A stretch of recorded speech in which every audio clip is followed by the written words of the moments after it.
Seguimos recordando lo que fue aquel allanamiento en abril del 76, esta enorme imprenta, una de las imprentas más importantes de Latinoamérica que tenía el Ejército Revolucionario del Pueblo.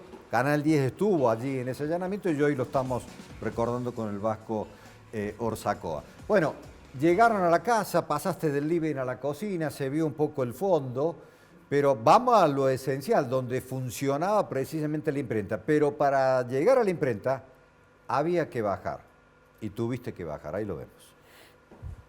Y ahora sí, nuestras cámaras ya desde el interior del túnel donde funciona la imprenta, mostrando a través de estas imágenes la magnitud de la obra aquí realizada. Prácticamente hay que descender 8 metros. Poleas, cadenas, equipos de los más modernos se han instalado en esta verdadera obra de arquitectura realizada por este grupo de la subversión. Se han debido sacar de aquí para realizar esta obra alrededor de 250 metros cúbicos de tierra. Realmente es una obra de gran envergadura y de gran significación. Bueno, la verdad que uno ve, y viendo esas imágenes, con el tiempo han pasado 50 años. Era jovencito, Vasco. Exactamente. 50 años, claro. Bueno, ¿y cómo hacían para ingresar todos los elementos, las maquinarias, porque vemos que eran también bastante enormes? Todo en la camionetita, en horas de la noche, o todo tapado, entraban al garage y nadie los veía, digamos, una cosa así, porque claro. o los diarios también los sacaban así. Mirá, esa camioneta y el taller que estaba al fondo de la casa, que era un taller de herrería muy completo, era toda la imagen que había de la casa, ¿no? En esta casa, decían los vecinos, vive el herrero y si había que soldar la manija de la pava, la llevaban ahí y el portón estaba siempre abierto y la gente entraba y veía una casa normal. Claro. Para tratar de preservar la clandestinidad había que darle la mayor visibilidad a esa casa y al movimiento interno de la casa esa. Entonces estaba el taller de herrería. Con el taller de herrería salía una camioneta que siempre salía con estructura de fierro, claro. Pero abajo, en el doble fondo, entraban los materiales, las resmas de papel, claro. Los tachos de tinta, etcétera, y salía todo el material impreso que nosotros llegamos a imprimir en un mes 100.000 periódicos que se distribuían en todo el norte del país. Y Barberis, el picante Barberis, ¿él vivía ahí toda la semana, se quedaba ahí o también salía así los fines de semana? No. En general los compañeros salían muy poco. Estaban abocados exclusivamente a esa tarea. Matilde Sánchez. Y Matilde Sánchez, que era enfermera de profesión, una excelente compañera, estaba prácticamente todo el día ahí abajo trabajando en la impresión de los materiales. Claro. Jorge, ¿y cómo llegaron ustedes? Les avisaron, mira, ahí vamos a ver qué pasa allá abajo, hemos encontrado algo. En esa época, en el periodismo, había dos fuentes. Yo entraba a los SRT a las 5 de la mañana y a partir de las 5 empezaban a llegar las noticias de muertes, de crímenes, de allanamientos, de procedimientos, etc. Pero había dos fuentes, las fuentes oficiales, o sea, las fuentes de los militares de la dictadura y también las propias fuentes de las organizaciones guerrilleras. Claro. Yo tengo una anécdota, en Canal 10 estábamos en el pasaje Muñoz y había un portero, el Flaco Sarmiento, y llegaban siempre algún mensajero con un sobre que lo llevaba al informativo. Uno de esos sobres llega al informativo, Sarmiento lo abre para ver a quién iba dirigido y ve la estrella roja del ERP y un comunicado del ERP. Lo cierra, lo lleva al informativo. Al lado, en la puerta de los SRT, en proceso militar en esa época, había un policía. El policía sale corriendo, baja por el pasaje Muñoz, lo persigue al mensajero y lo detiene. Y lo lleva a la propia oficina de los SRT. Y nos piden al informativo el sobre, que era la prueba de que este mensajero había entregado ese mensaje del ERP. Ahí se hizo una reunión presidida por el entonces jefe de informativo Pedro Troilo, entre todos los integrantes del informativo de esa época, y se resolvió no entregarle a la policía el comunicado del EP.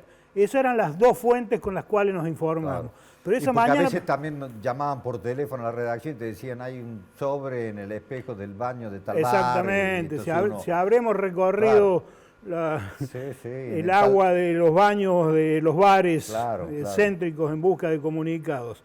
Pero hay un detalle que no quisiera pasarlo por alto. Sí.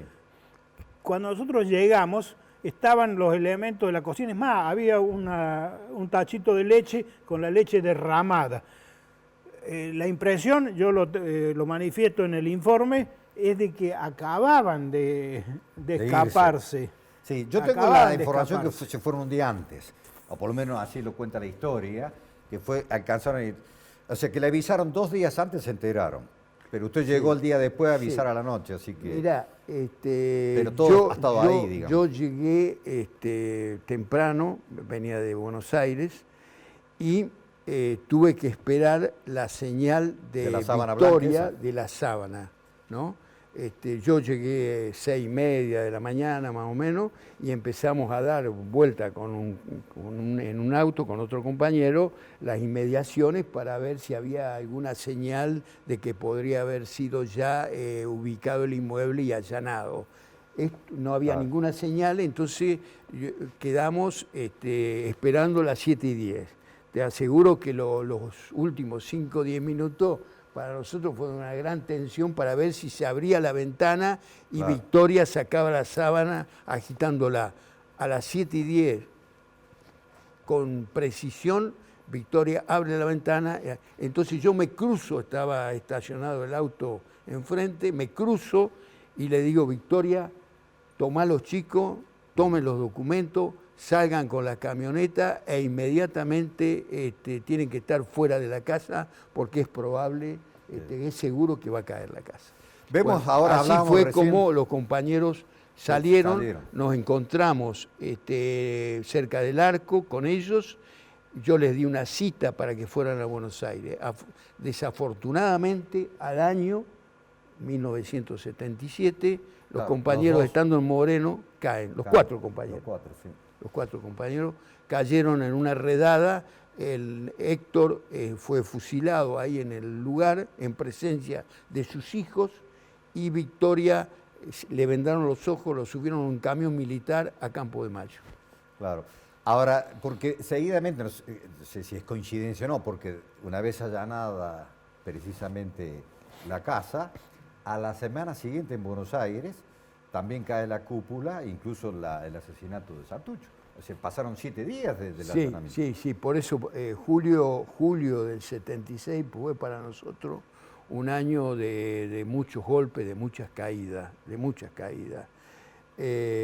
Pero la caída de la imprenta fue un golpe muy frontal, porque nos golpeaban en lo que para nosotros era la tarea principal del partido, la difusión de ideas socialistas, de ideas revolucionarias, de ideas de cambio social.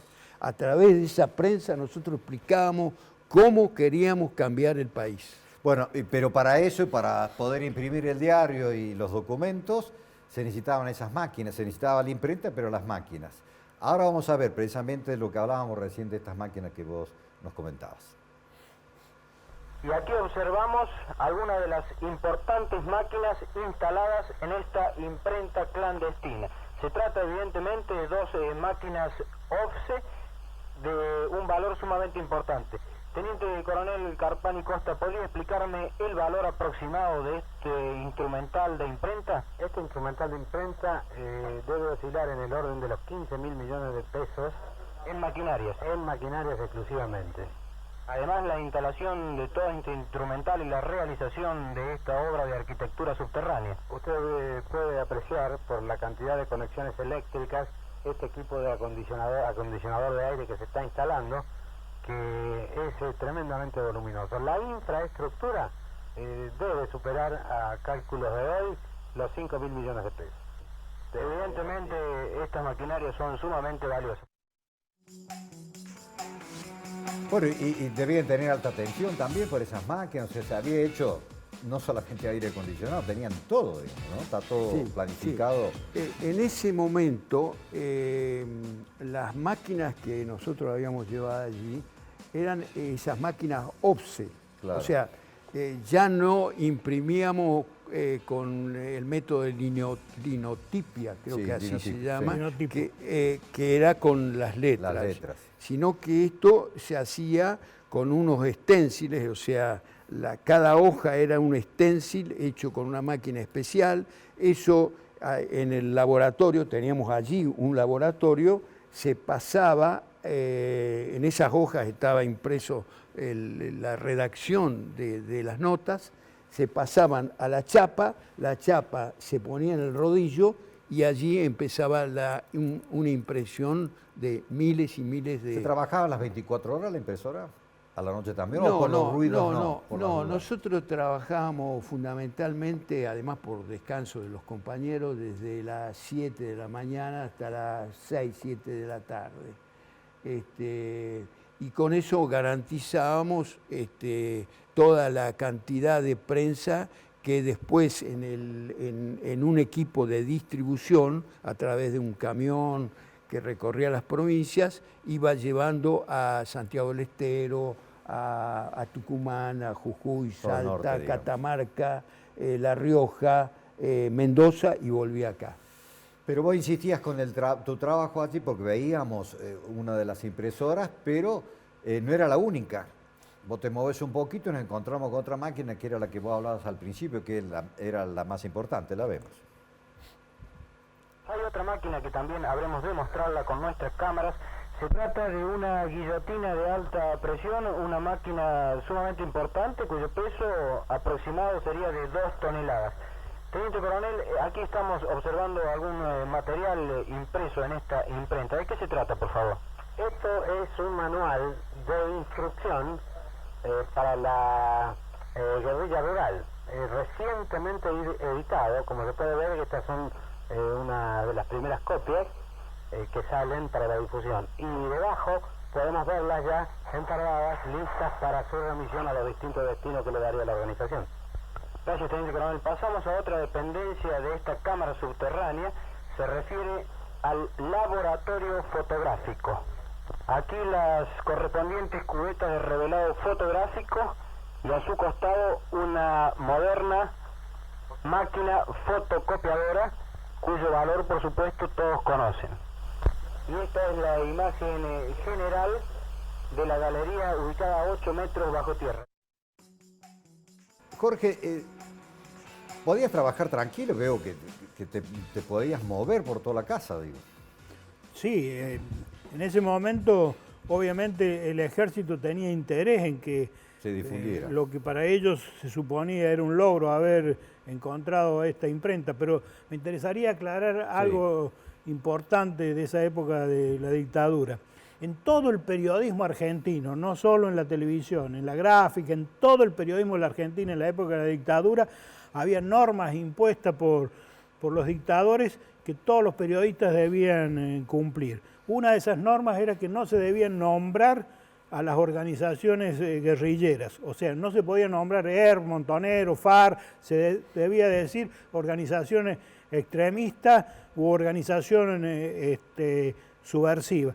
Entonces, y tampoco se podía mencionar la palabra guerrillero.